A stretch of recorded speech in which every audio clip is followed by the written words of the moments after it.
Surviving infidelity. Awakening from a reoccurring nightmare. My wife had an affair 9 years ago.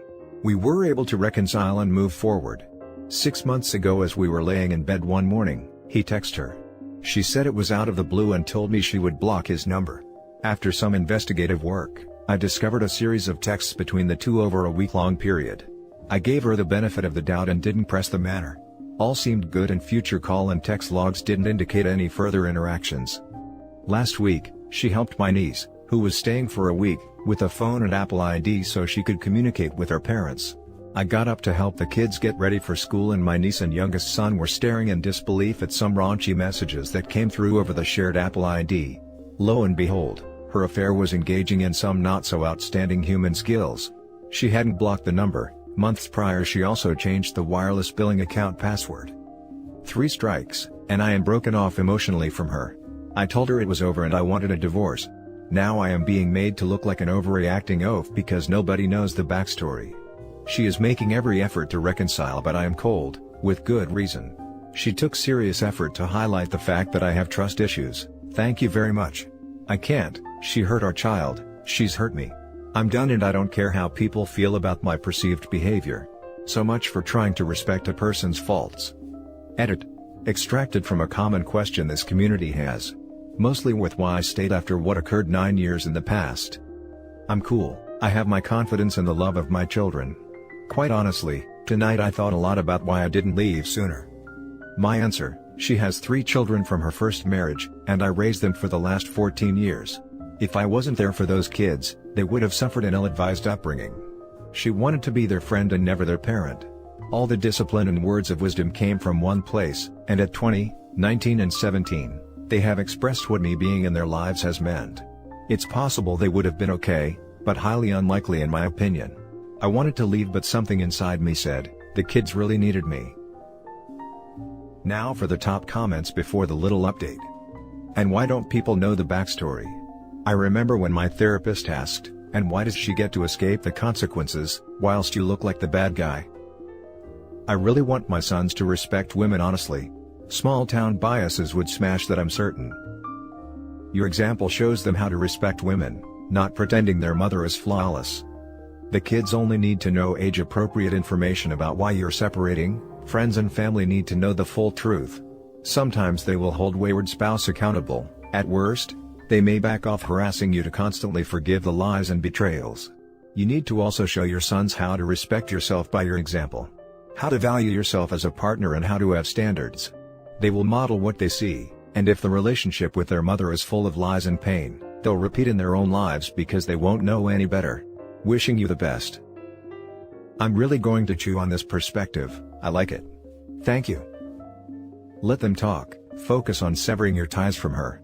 You've already wasted 9 years on this human-shaped trash, waste not 9 seconds more. She's quite scared now. Went as far as deleting her social media accounts and changing her phone number. She has never seen me disconnected. Too little, too late.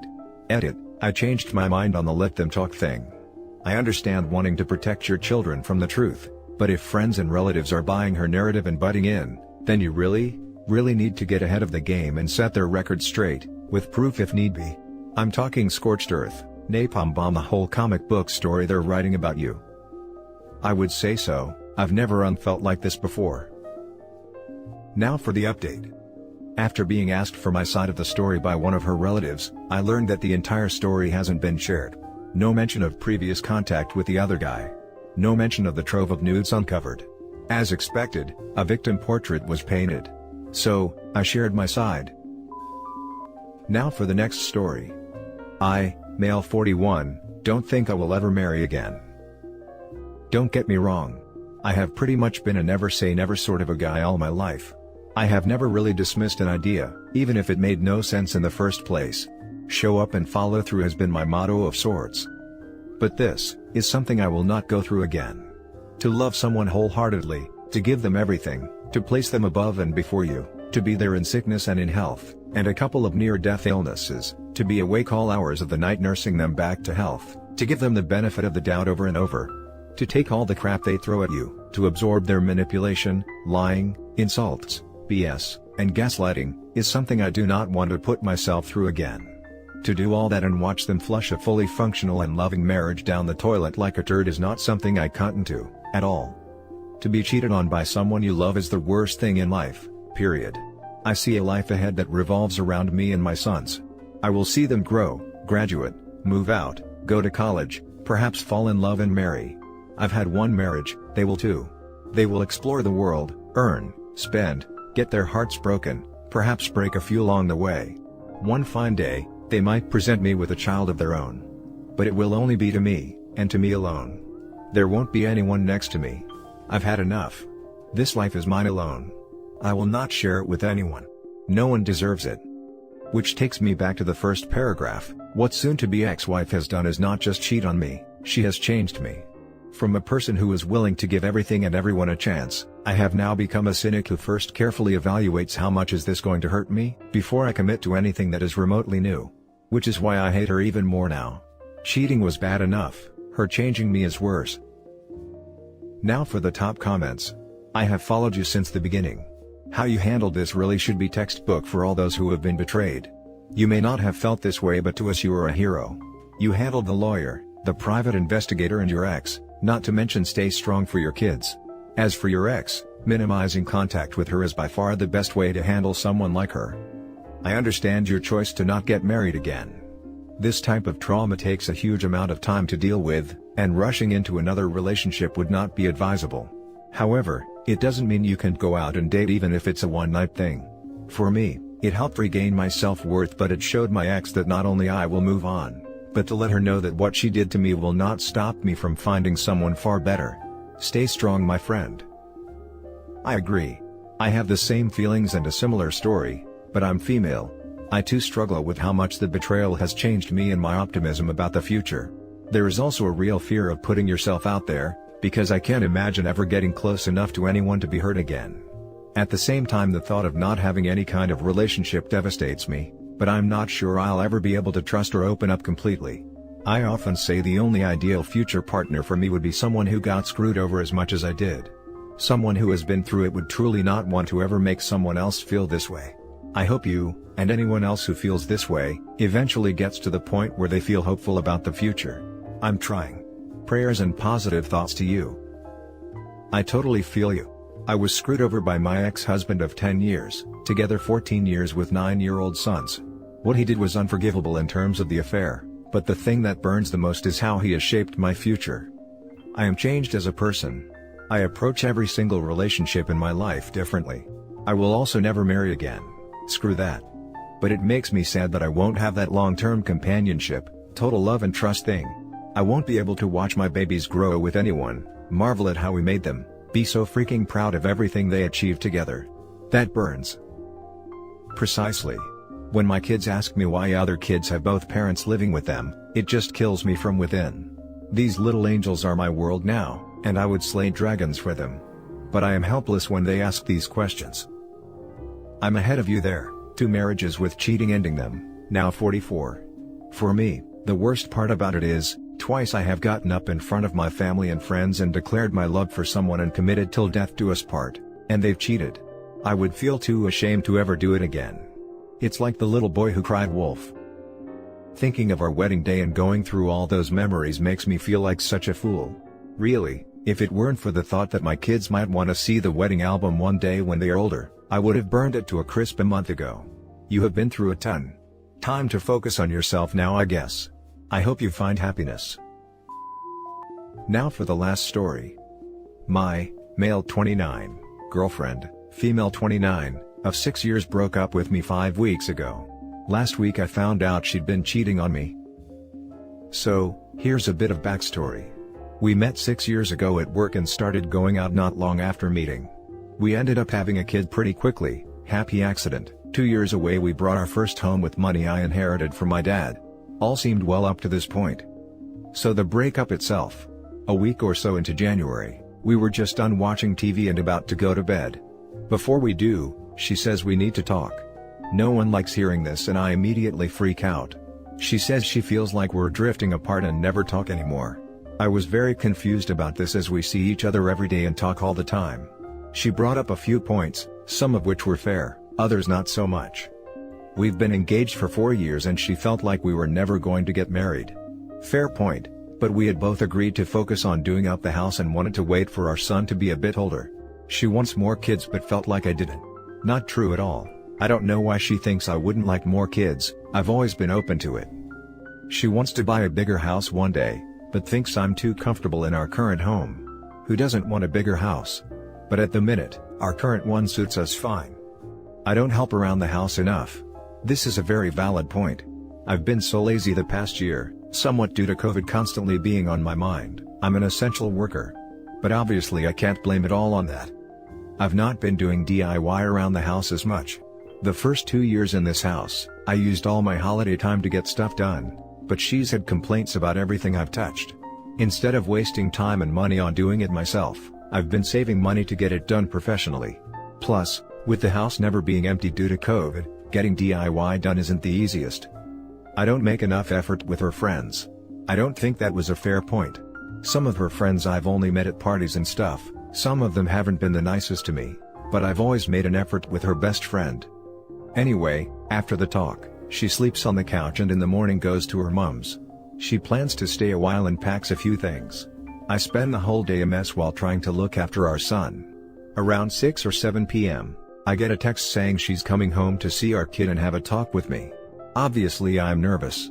She gets home, I ask if she wants to talk. She says let's talk after, then little one goes to bed. I just ask if we're okay, she says yes. We put our son to bed and have a talk about everything bugging her. She says we're okay but we needed to have that talk, says she might need to still spend some time with her mom. I agree to do better, we hug it out and make up. Watch TV and go to bed. At this point I hadn't slept in over 24 hours, so I'm feeling pretty good and get a good night's sleep. So over the next few days, things seem mostly normal. She spends time with her mom in the evening sometimes, which is fine. I'm still feeling on edge and anxious every time but want to let her do what she needs to do. So one day I'm at work, just about to finish, then I get a text from her asking if I can make my own way home because she's having dinner with her mom. I say okay, I'll meet you at home later. I can already tell something isn't right. I get halfway home and get a gut feeling that there will be a letter waiting for me when I get home. I was right. There was a letter sitting on the bed. A load of her stuff was gone, including her work stuff. The letter said stuff like, I do love you and care about, but I don't know how I feel about you romantically, maybe I'll regret this one day. Stuff like that. I ring her in panic, ask her to come talk with me, tells me things like I deserve better. Says she's sorry. The usual breakup stuff. She pops over to drop our son off, we talk a little but she leaves. The next couple of days I'm a huge mess. I reach out to family and friends, but there isn't a lot they can do with the way things are at the minute. I ask her to come round and talk with me and she does. I ask for a confirmation that she ending things with me, and she says she thinks it's best to end things for now. This is where I get confused. She ends out relationship but says she doesn't know what she wants and wants time and space to get her head sorted. She says she doesn't want to give me false hope but keeps saying things to suggest we could end up back together. Over the next few weeks, we have a few talks and arguments. All ending in the same sort of we're done, but maybe not forever sort of way. Before I get to the next part, here's some context. I had a phone call from my nan asking if she had met someone else. I said no, there's no way. She's not like that. I've always trusted her, but it put the doubt in my mind. I saw she was up late at night on WhatsApp and was wondering who she would be talking to. Seeing as she said she wanted to be alone right now, I tried not to let it bug me, but couldn't get it out my head. Fast forward to last weekend. I was in a bad place and had to ring 111. I asked her to pick up her son and she did. She got to my place and refused to leave me in the state I was, so she asked her mom to pick up her son. I can understand why she didn't want to leave, but having her there while I was on the phone with 111 was not helping me. I had a moment of weakness and asked to borrow her phone. She let me and I checked her WhatsApp, and there was the confirmation. She'd been cheating on me. I even guessed the guy. I felt so angry and betrayed. I was willing to do anything to fix our family, and this whole time she had been lying to me. She refused to call it cheating as they haven't been physical yet. But she admitted to having feelings for him while still with me, which in my eyes is cheating. She starts saying she tried to stop having these feelings for me but couldn't. Said she felt crazy for having feelings for someone she's only talked to through Facebook. I offer her one last chance. I said I'll forget this whole thing and won't tell anyone. All she had to do was say sorry and slow things down. Didn't even say she had to stop talking with this guy.